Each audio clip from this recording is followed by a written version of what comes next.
Hey y'all, I'm Hope here at Crafty Hope, and welcome to my crazy crafty desk, and to my channel. I have decided I've got a lot going on my desk right now, so I'm sorry if the chaos of it is a bit much for you, but that's what I kind of need, is I need to like center myself a little bit, and I thought I'd get in my journal. I was gonna go for the next empty page in here, which was this one, and I realized I had done some playing. I think I had some excess paint. Hold on, okay, hopefully that helps the shaky. I had done some playing on here. This page has been collaged and painted on. This one just painted on. It's really thin. The other side is starting to tear away. So I think what I'm going to do is paint over this. It's something I don't hardly ever do with a lot of times with my junk journals and handmade art journals. If I've done a page, I'll just move on and kind of keep what I've done as a like remembrance of what I did. But there are times when it just needs to be covered up, and I kind of want to encourage you that you don't have to keep something the way it is when you don't like it. So that's what I'm going to work on myself today. I'm trying to decide if I'm going to gesso or not, or if I'm going to try to collage even more. This page is awful bulky as it is, but this one could use some bulking up. So again, first thing I'm going to do, I'm going to pull in some masking tape and kind of reinforce this center seam here a little bit. These were some book pages from various books, and some of the pages are a little older and thinner and more delicate, and some were a little bit chunkier. So but I threw them all into making this journal. So I'm gonna, I think, maybe go ahead and do both sides of this if I can. I mean, it's my journal, I made it. I can do whatever. I probably will not be talking the rest of the way through this, and I'll probably have to stop and change my battery here before too long, because you know that's how it goes. Yeah, so I'm gonna start with this, and then we'll see where we go from there. That was painful, wasn't it? It's one of the many reasons I try not to art in real time. I don't get anything done, and I'm floundering and looking at things, and yeah. So this works much better to get, if I'm trying to talk to you and say what I'm thinking, we'd be here all day. So as you saw, I kind of secured everything up with some masking tape, and I have decided to go in with some gesso. Like I said, these two pages were just kind of done. I had some excess paint from another project, and I thought, oh, let's just see if I can paint some flowers. And y'all, they are bad. And of course I know bad art is subjective. But I wasn't happy with it, and I don't often do this. I don't usually come in and cover something up, but I felt in this case, maybe it would just add a little texture to the background and just give me something to start off with. Now, granted, I am covering it with some gesso, but these colors are going to peek through minimally when I get done with this. So I put that gesso down, kind of smeared it out with a card, and now I'm coming in with a bit of collage. I did pull out a little stack of papers. I'm sorry if y'all can hear my seat squeaking. I'm getting fidgety. I did pull out a stack of some fairly neutral papers and my fluid matte medium, and I'm just using a silicone spreader tool to cover some of this up. I'm trying to make sure whatever papers, I'm trying to make this a little cohesive. Whatever papers I put on the right, I'm also putting on the left, but I'm not going to put as much on the left as I put on the right. Like I said, I'd already made that left page fairly bulky, and I didn't need to add a whole lot to it. So at this point for it, I'm just adding some of the paper to have some of the same colors kind of bleed through, and yeah, cohesive. And I'll admit, in this journal, I haven't been doing a whole lot of spreads either. It's mostly been single pages because I've been trying to bulk this one up to see how it does filled with stuff. And I find that if I do a 2-page spread, then it's only going to have one focal and not quite be as bulky. Whereas if I do individual pages, I'm trying to pack so much onto one page, I make it bulky. I'm just trying to figure out how well this journal will hold up if I do decide to make a tutorial on how I made it. Okay, now that everything is on there and dry, I wanted to grunge it up. So I've got my little yogurt cup that's got some dried up instant coffee in it, and I reconstituted it with water, and now I'm going to paint it around on the page, definitely on some of that white and around the edges of the paper to make these things consistent.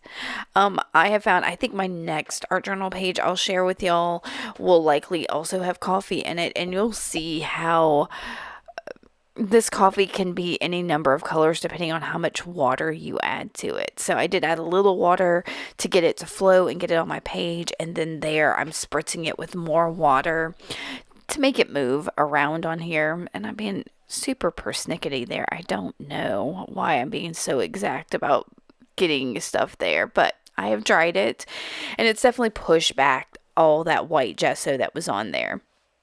Now I had a peachy pink color of those flowers kind of painted in the background, so I thought I'd bring a little bit of that color in. And this is, I don't even know if I could direct you to the name of this, but it's some Tattered Angels spray that I picked up at Tuesday Morning forever ago. I am fairly sure you can't find it anymore, but any kind of peachy pink, maybe a abandoned coral or something like that would have worked really nicely here. And then I'm taking my chunky Papermate pencil and just scribbling around on it to give it a little more texture and movement. And then I've got this little set of, I think it's 5 or 6, I'm trying to count here, Stabilo all pencils in like pastel colors. I just picked this up. It's been on my shopping cart forever, and I finally was like, just get it. And so I'm using this kind of sea foamy green color here and making X's or plus signs around on there just to kind of bring a little bit of additional color in there, because there was a green in that background, and I wanted to maybe, if any of that's poking through, kind of make sure I've got a little bit of a green in there. Now I pulled out this piece of, it's a blank book page, like one of the pages at the beginning or end of a book where there's nothing on it, and I had used up a little bit of excess India ink on it to do just some collage fodder, some marks, and for some reason these X's kept jumping out at me, how bold they were, and I didn't want to just use them as collage. I wanted these X's individually. I thought they were fairly beautiful and perfect, so I am gonna take a little bit of time to fussy cut each and every one of these X's out. And I should have probably clipped this video down so you don't have to watch it, but I really did feel like these X's are going to make like a really big statement, but at the same time, they're not my focal. I know they're not going to be my focal. I just wanted them as a bold statement, and it's probably my favorite thing at the end of the day on this page, because these are not integrated in the page. There's something about the fact that I'm going to glue these down that gives them a 3D element. That one of the ones on the far left is going to kind of hang off the page, and that even gives it a little bit, I don't know, something special. There was just something special about not making the X's on the page, but collaging them onto it. So sometimes try something like that. You don't have to make your marks deliberately on the page. They can come from an external source. Those little bits of things you find. Maybe not replicate them. Maybe just cut them out and stick them down, because that's what I'm going to do here.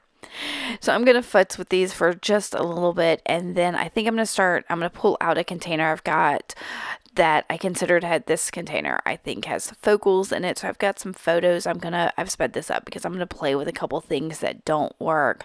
I've also, in that pouch that I've put on the left, is some book spine, which adds some great texture, but I'm not going to use it. I end up deciding it just doesn't work. I do have that little thing of stamped mushrooms. That's from a Tim Holtz stamp. I think Tiny Toadstools maybe is the name of the stamp. And anyway, I just had that on some cardstock or mixed media paper or something. But I pulled this lady out, and she's got her hand out like it's resting on something. And when I put her down, it rests on the top of one of those X's. And I was like, okay, well, she's going to be my focal, obviously. But I do keep those mushrooms out, and I'll be working those in as well. But you can see here, I'm trying to work in one of those book spines, and it just wasn't right. I couldn't put my finger on it, so I decided, well, let's go ahead and do some busy work. And I've got my distress ink in walnut stain that I'm going to ink the edges of her. Now, if you'll see, I bent her up a little bit because I realized her head, I think in my little container of focals, her head got bent backwards and there was like a crease right along her neck. So I was like, okay, I need creases elsewhere so this doesn't feel so weird. So yeah, I put a couple extra creases in her and inked her up, and I'm going to also ink my X's, and I think that also helps give them that 3D effect I was talking about, because I did keep some of the paper edge, the original color of the paper, around the outside. When I fussy cut, it's not usually an exact fussy cut. What is it called? Like a kiss cut? Is that what it's called? Where you're kind of near the edge of the actual image, but not on it. So, I fished out a couple things to look at them to see, how I wanted to maybe add a sentiment in here. And in looking, I found this piece of cardboard that was just kind of stuffed somewhere, and I was like, huh, well, that could be super fun. So I cut it down a bit, and you can see I'm peeling up one of the edges to reveal the corrugation underneath. There's something so lovely and grungy about the corrugated part of cardboard kind of revealing. It's like the plaster in a wall being revealed. I just love that grunginess of it. So I knew that was going to be the base of a sentiment. So I dipped into my little coffee tin of sentiments, and I found the phrase, what is it? The little things mean a lot. And I thought that, yeah, okay, we'll use that. It doesn't make any sense, but it kind of, I don't know, for some reason it felt like it worked to me. I think it said the little things mean a lot, and I think I tore off the word the at the beginning because I was like, I don't like that. So I customized it a bit, inked it up as well. I'm going to tear down more of that cardboard and then look at things. So at this point, I've decided I do want to add the mushrooms because those, I think, could be the little things that are kind of included in here. And once again, I am going to fussy cut. Now this, I am doing more of a true fussy cut with it. Did I cut this? I know. I was going to cut some of the fussy cutting out, but I decided that it didn't make any sense for me. So this way you can see I did fussy cut it. I even, you'll see here, go down in between all of these little mushrooms here to get all of that white space out. What was I thinking, y'all? This is not my usual style. I cut these mushrooms apart. It is so crazy, but I knew I wanted to ink the edges of these mushrooms to kind of get some of that paper, that white paper, to match this background a little bit more. And I knew I was going to have to get between those mushrooms, so I did truly fussy cut this, which to me is just such a pain, and I'm still not sure if it's completely worth it.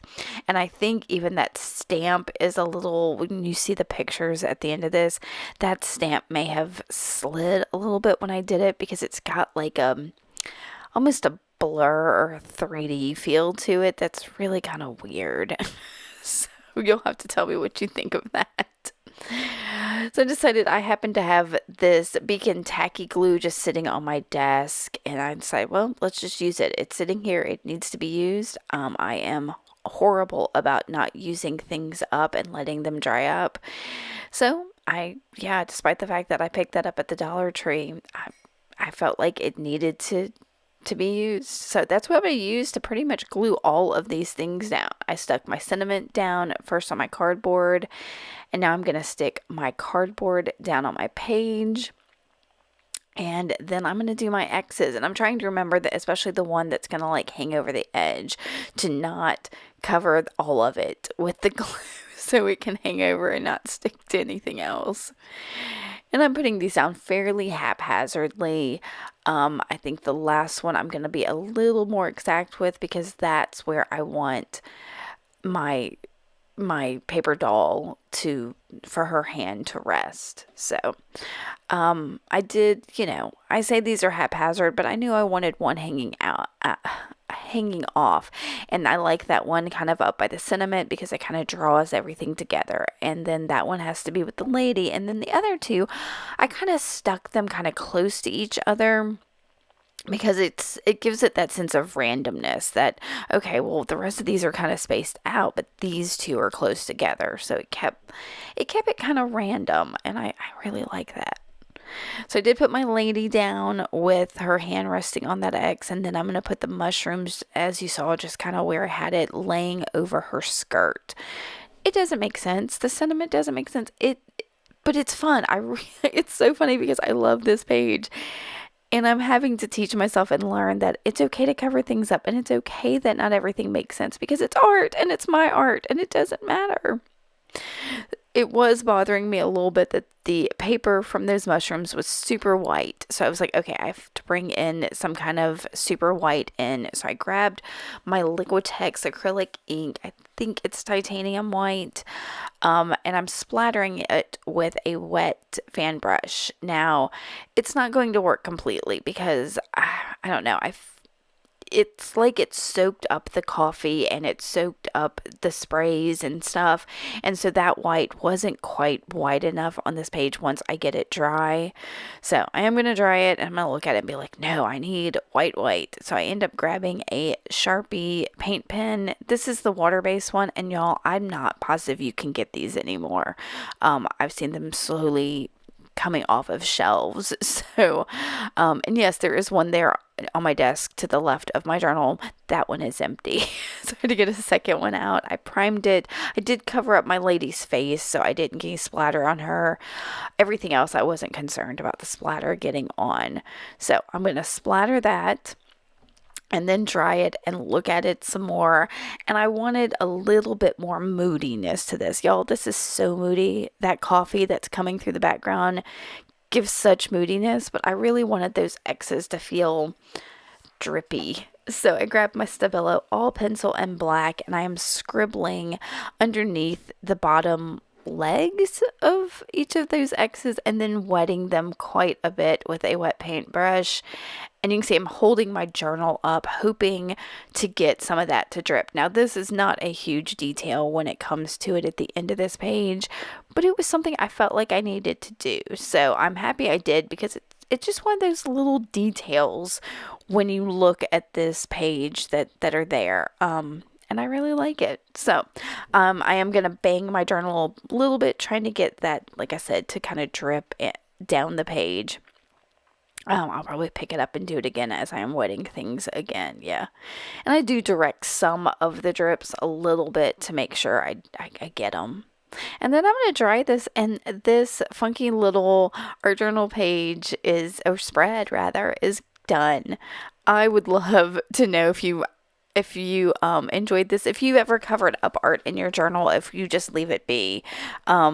I hope I've inspired you to go try something different, even if it doesn't make sense, because it's your art. It doesn't have to make sense. I have to learn that too.